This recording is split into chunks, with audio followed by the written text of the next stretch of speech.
So now what we'll be studying about is different annotations in TestNG. Apart from @test, there are other annotations as well. For example, I have made this simple file known as login test, in which I have the test annotation and I am just printing logging in, right? And when I run this, it prints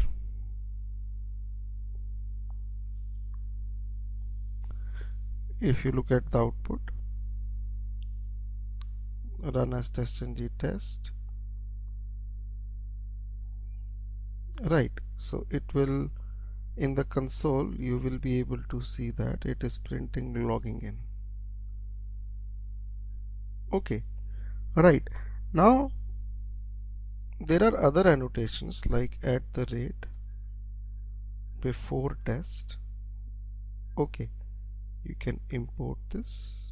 T is in the uppercase, right? And I'll just write over here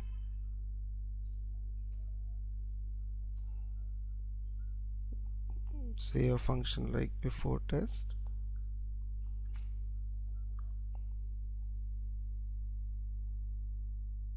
Okay, and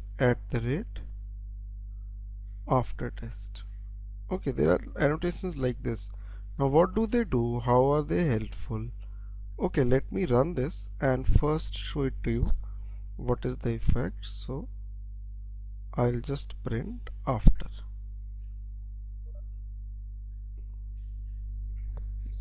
Alright, so when you run this code,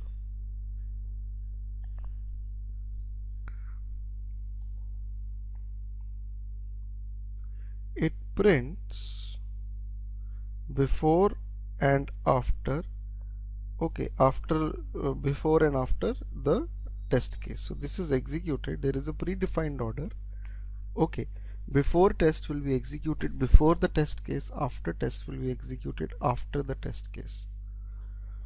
So maybe in the before test you can initialize your reports, you can start the browser.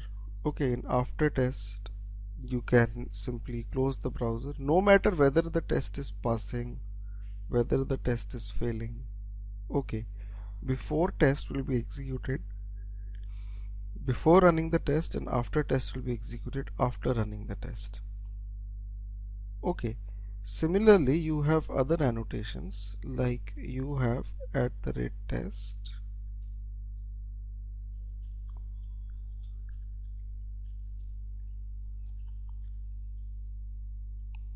do logout. Okay, and logging out. Alright, so when you run this code,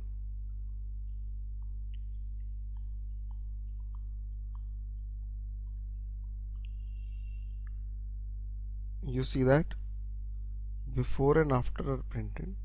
Okay, in before we are writing logging in and then logging out.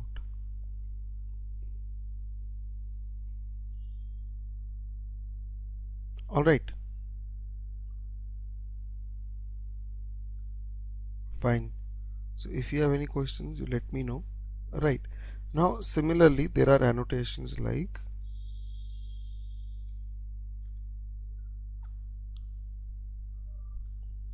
before method.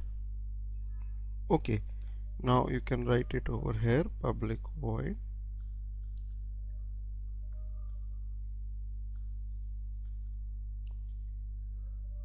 alright. What does this do? I'll just tell you in some time. Okay, right, just a minute.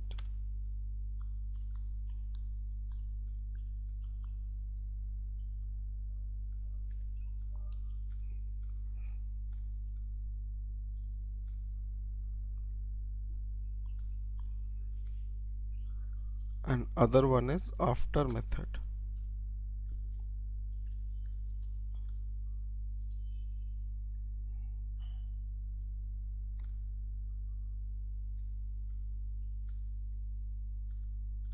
You can name the function anything, it is not necessary that you have to give this name only. Okay, and then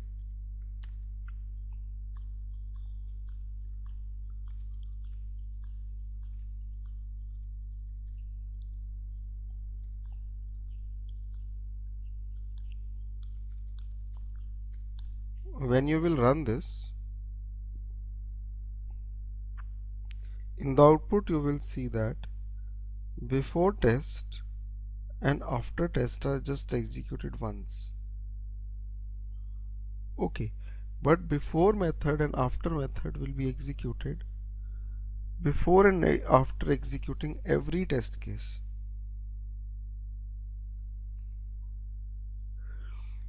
Okay, before and after executing every test case, your before method and after method will be executed. Alright, maybe you want to initialize the report for every test case differently. You can do that. Okay, but before test and after test are just executed once. Before and after executing all the test cases. So when you run this,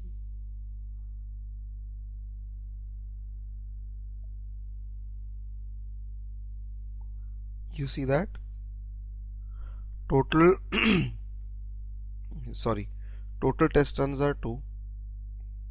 Okay, and before test and after test are just executed once.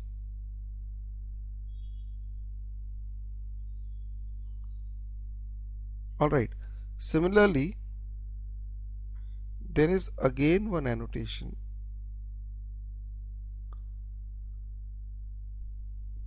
which helps you to run a test case multiple times with different sets of data. Okay, for example, you have a test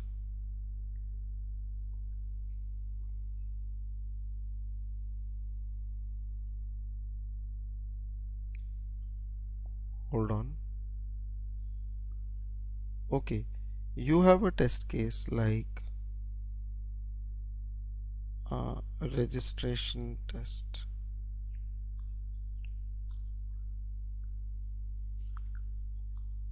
Okay, right. You make a test case function in it.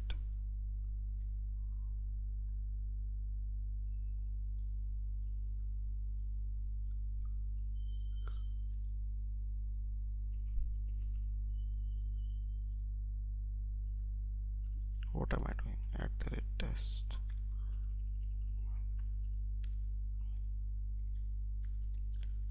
Public void registration test. Alright, fine. Now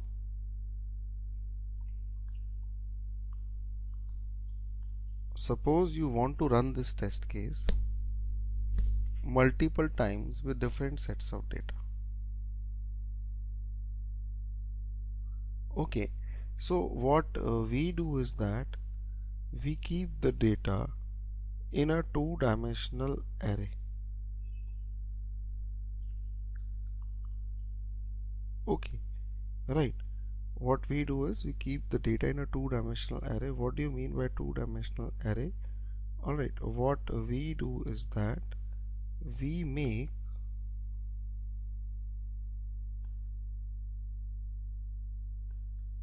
a two-dimensional array with certain rows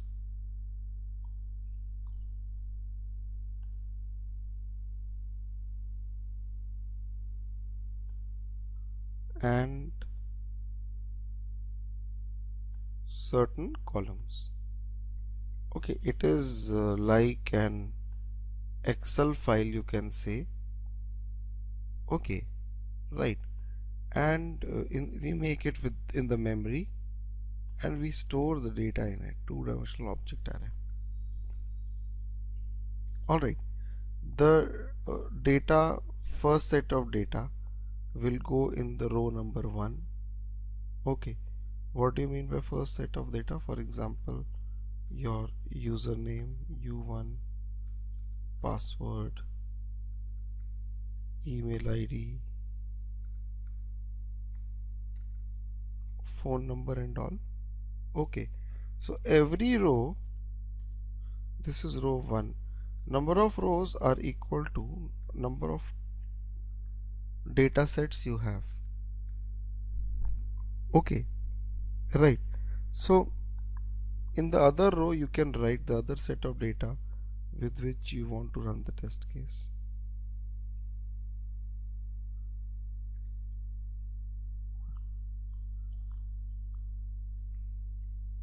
Okay, right. So what you do is that you have different rows. Alright, the data is arranged in a two-dimensional array. Okay, so how do you manage this? To manage this, hold on.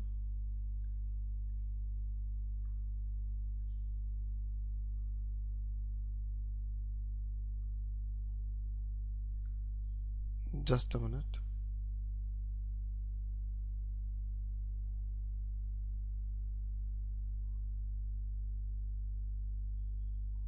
Yeah. So what we do is that to manage this, you create an annotation known as data provider.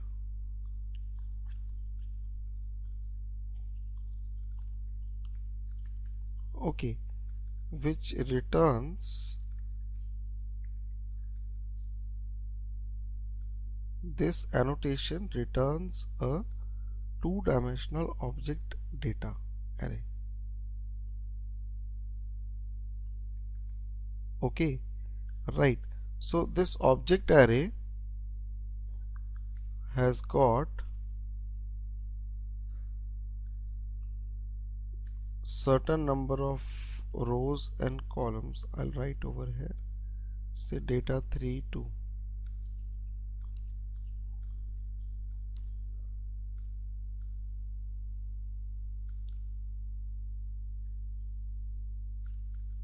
Okay, 3 2 rows and columns have to be specified over here.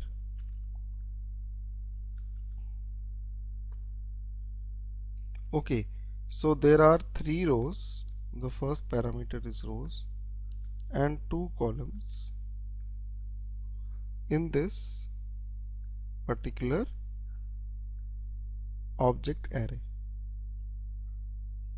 Okay, right. First you should fill up the values in the row number 1. Alright, in the row number 1 you should fill up the values, that is data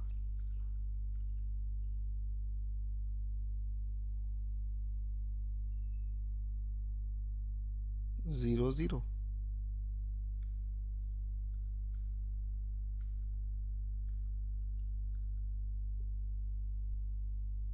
Okay, right. Similarly you can fill up the next value.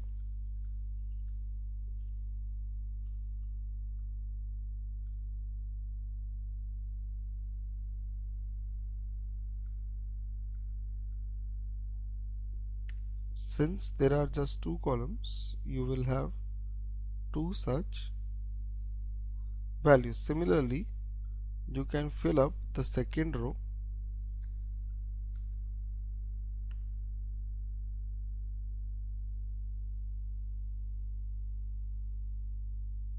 Just a minute. Right, you can fill up the second row. You can write over here data 1 1 A2 P2.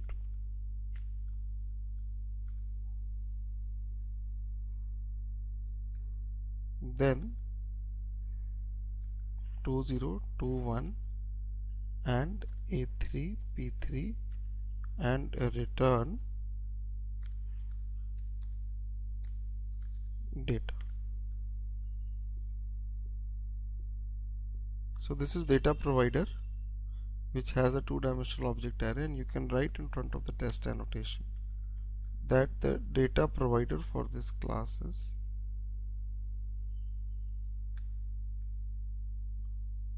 get data.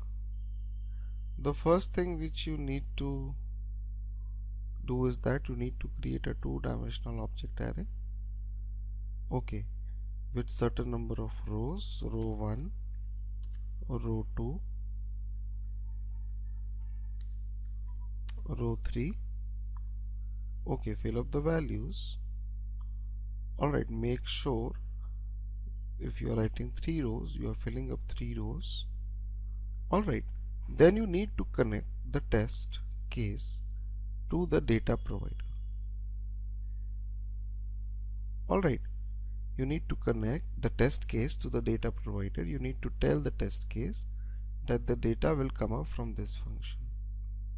And the third and the most important thing is, if there are 2 columns, then there should be 2 input parameters in the test.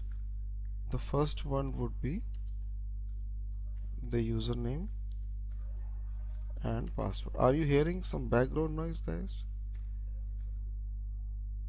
Or is it fine? Alright. So I hope you are not hearing any background noise. Right. You need to connect this test to this data provider. And the number of input parameters inside the test should be same as number of columns. Alright, fine. So when you run the test now, automatically it will run 3 times. The first time it is running with A1 P1, then A2 P2, and then A3 P3. TestNG comes to this test case. It finds out that fine, it's got a data provider. That means the data has to be read from the data provider and passed over to the test case. So TestNG goes in the data provider and sees that it's got 3 rows and 2 columns. 3 rows means that it has to be executed 3 times, and then it reads the data from the row 1 and calls the test first time with 2 input parameters as number of columns and passes the row 1 data into it.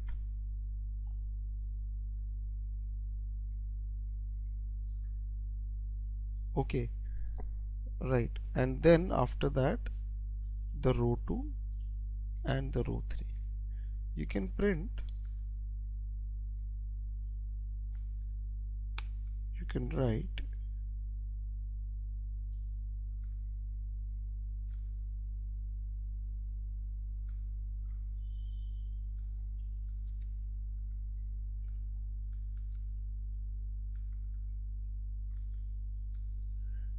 okay.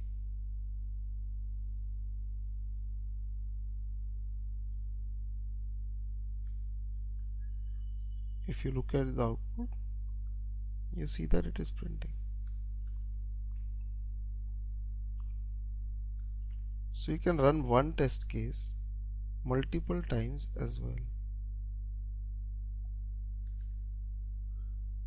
Anybody with any questions? Anyone with any questions in this?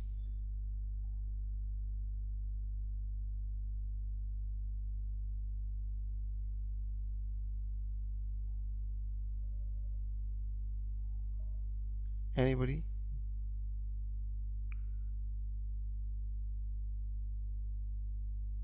No, no questions. Okay. Now we have created so many Java files. You can run them. Yeah. Yes.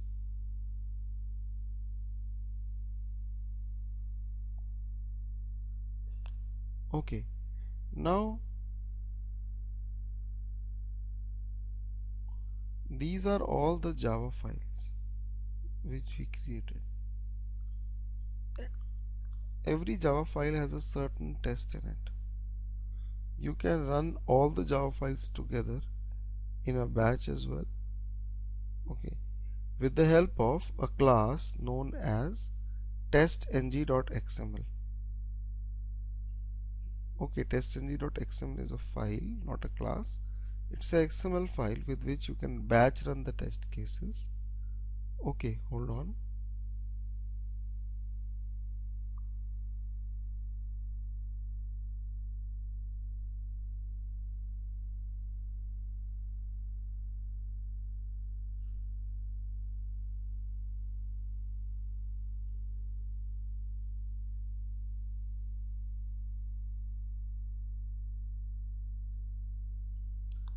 Just a minute.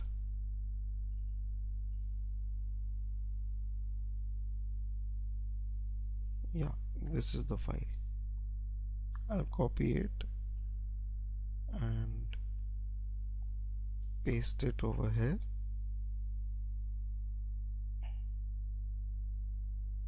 Fine. So you can mention the test cases in this file, and this file can run the test cases in the order in which they have been listed. For example, the first test is test cases package dot login test, which I want to fire. Okay, maybe after that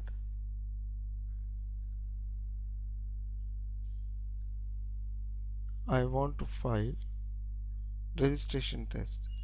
This name can be anything. Okay, this name can be anything, but the class mentioned over here should be the right fully qualified class. You have to write over here registration test. This name has to be the same, okay, preceded by the package name and the class name. Okay, if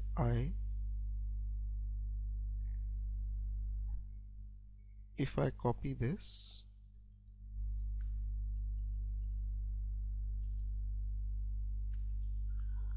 and you can add more into it, for example, by mobile phone test. Okay, this is mobile.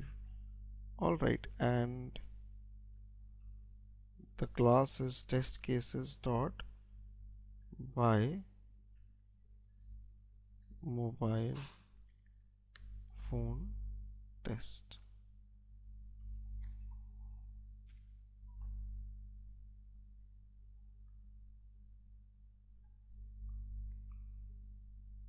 Okay, when you right click on this, you can run it as a TestNG test. You see that it runs, search phone runs, select phone skips, and checkout is again skipping.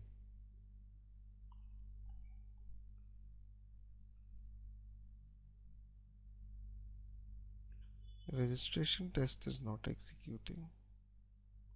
Hold on. Right click on it, run as TestNG suite. Okay, the XML file had to be executed. I executed the Java file by mistake. To run all the tests in this XML, you can run it as a TestNG suite. So this will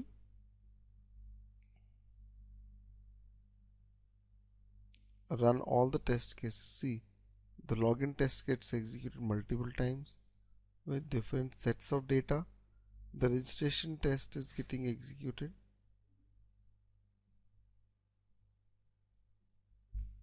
Okay, so you have all the tests executing from top to bottom. The by mobile phone test is also executing. Alright, fine. So this is about TestNG. It's very crucial. It will, yeah.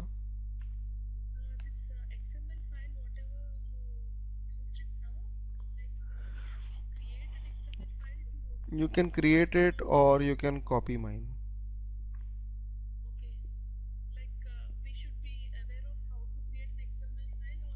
The XML file is not a tough thing to create. You just right click on it and you just create a new file. Call it testng.xml.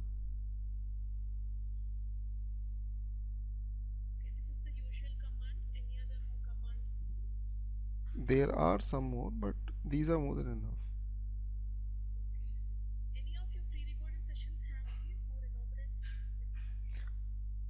Look, this is the most elaborate form of XML file which you'll use. Nothing more than that you need to use it. It's more than enough. Yeah.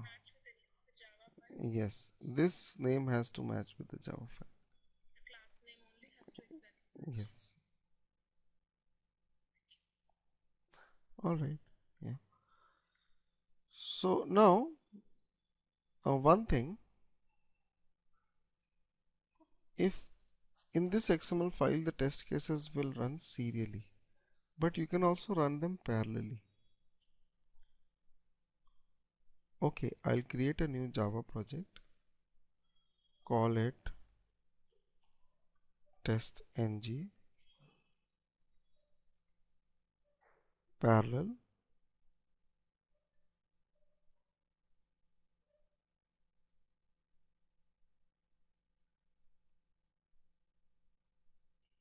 Okay, inside it, we'll create a new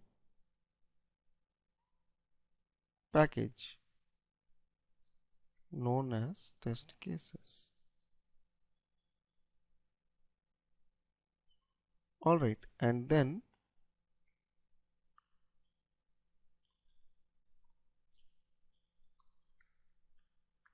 create a class, say test A. In this @test annotation,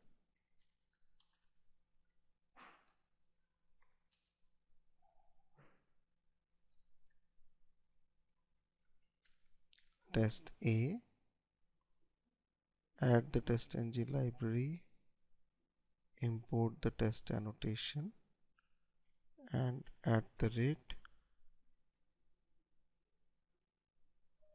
alright, suppose inside it I write starting test A. Alright, then you have another annotation,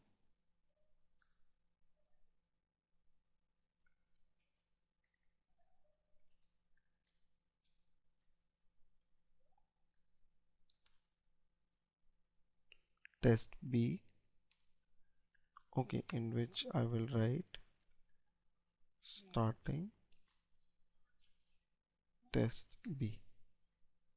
Or for test B, I'll create a separate file. Hold on, I'll just write starting test A and thread dot sleep for 5 seconds. Okay, and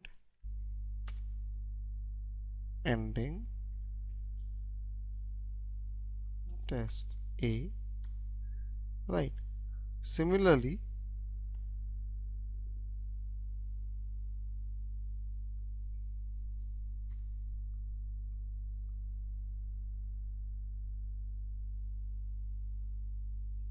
I have created a file known as test B. Okay, this is also the same thing.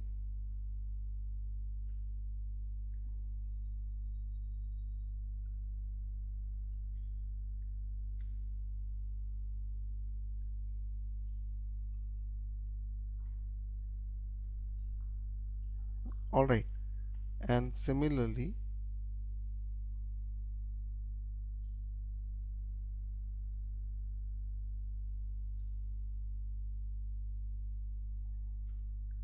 test C. I've created a package by mistake. My keyboard is right click new class test C.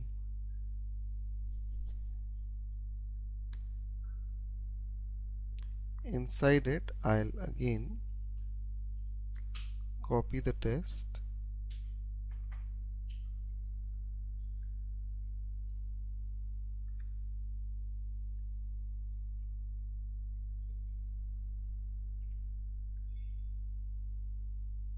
okay, starting test C, ending test C.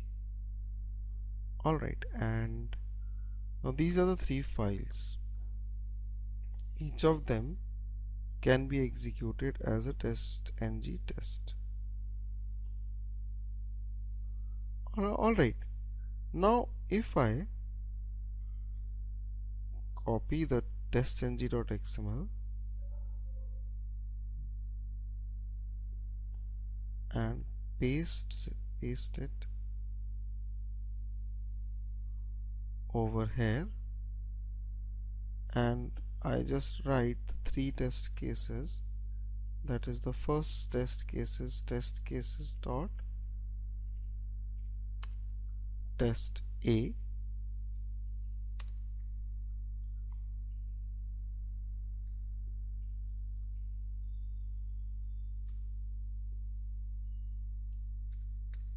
test B,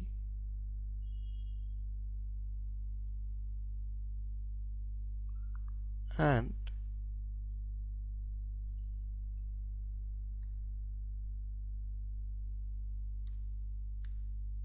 test C. Okay, right. So now when you run the XML file,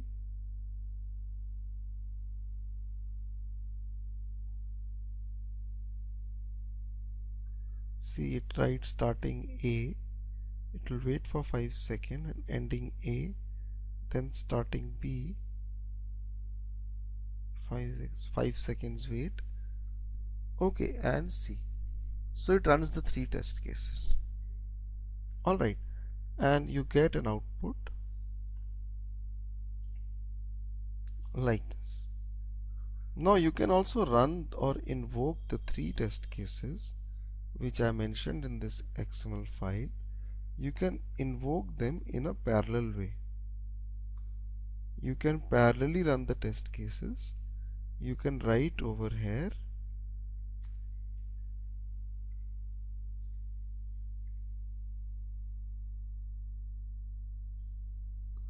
parallel equals to tests.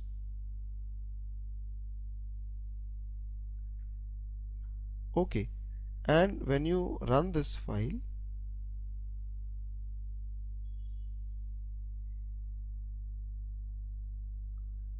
you see that all the 3 test cases have started together and they end after 5 seconds. Alright.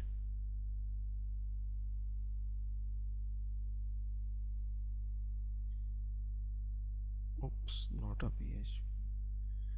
You see that maybe C starts a fraction of a second earlier than A. That's why it's printing CAP. But all of them are more or less starting at the same time and ending. Okay. Now you must have heard about Selenium Grid. Selenium Grid is used to run the test cases parallelly. But TestNG can also run it parallelly. Look, if you want to run parallelly on a single machine, you can use TestNG. But if you want to run it parallelly across network with different machines, you will have to use TestNG along with Grid. Okay, if you want to run it on different machines, then you will have to use Grid.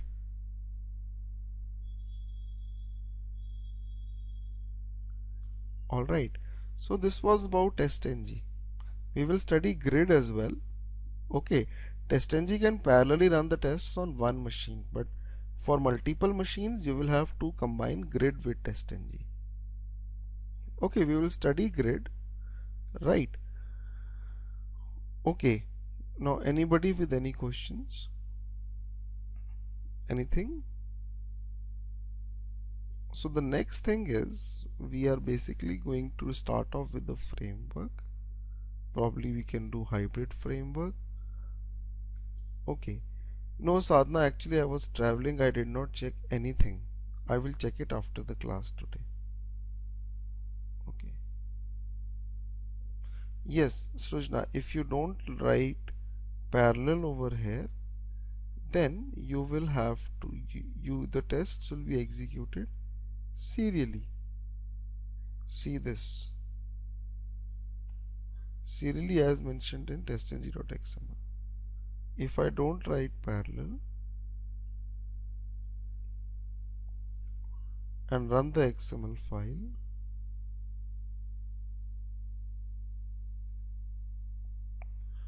Not as a PHP, right click, run as a TestNG suite. So it executes A first, starting A, then wait, then ending A, then B, okay, and then C. Alright.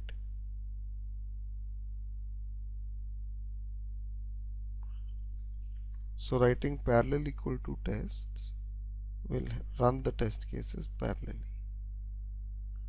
Anybody with any questions?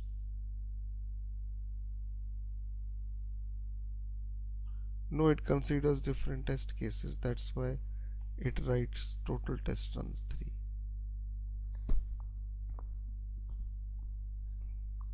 Even if you run it parallel, it won't consider them as a one test. If you run it in parallel, if you look at the results over here,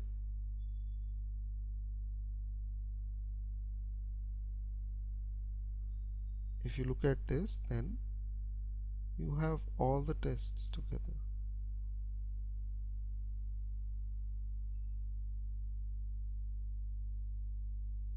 Okay, it considers them as different test cases.